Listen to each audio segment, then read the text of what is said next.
Hello friends, কেমন আছো সবাই? আজকের ভিডিওটি ইউটিউব ভিডিওতে ভিউজ আসছে না কেন?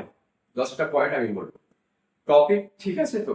আপনি যে বিষয়ে নিয়ে ভিডিও বানাচ্ছেন সেটি কি সত্যি মানুষ দেখতে বা সার্চ করতে চায়?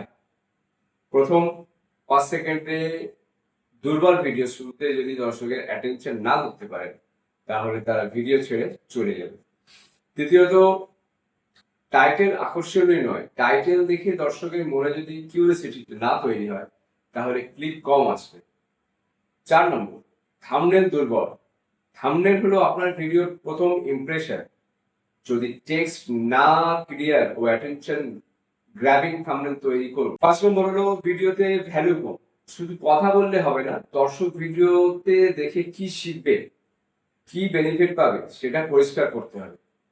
6 নম্বর, অডিয়েন্সের সমস্যা বুঝছেন না। আপনি কি বলতে চান সেটা নয়, অডিয়েন্স কি জানতে চায় সেটা উপর কন্টেন্ট তৈরি করতে হবে। 7 নম্বর, রিটেনশন কম। ভিডিওর মাঝখানে যদি অনেক আননেসেসারি কথা বলেন দর্শক চলে যাবে। তাই ভিডিওতে যতটা সম্ভব এনগেজিং রাখুন।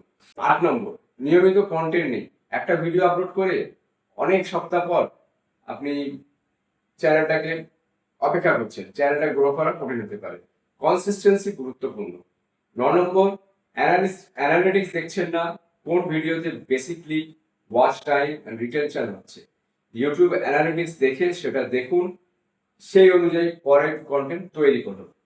10 নম্বর, খুব তাড়াতাড়ি হতাশ হচ্ছেন। একটা বা দুটা ভিডিওতে ভিউজ কম আসা মানে চ্যানেল শেষ নয়। টেস্ট করুন, ভুল থেকে শিখুন, আবার নতুন ভাবে চেষ্টা করুন। শেষ কথা, ভিউজ না আসা সবসময় অ্যালগোরিদমকে দোষ দেবেন না। আর দেখুন টপিক কেমন, টাইটেল কেমন, থাম্বনেল কেমন, আর দর্শক ভিডিওটা কতক্ষণ দেখছে। এই 4টে জিনিস ঠিক করতে হলে আপনার ভিউজ পাওয়ার সম্ভাবনা অনেকটা বাড়তে পারে। আশা করছি আবার ভিডিওটিতে আপনার গুরুত্বপূর্ণ ভ্যালু দিতে পারলাম। যদি ভালো লাগে আমার ভিডিওটি অবশ্যই লাইক করবেন, নিজের ভালোবাসা দেবেন, সাবস্ক্রাইব করবেন। Tata, bye bye.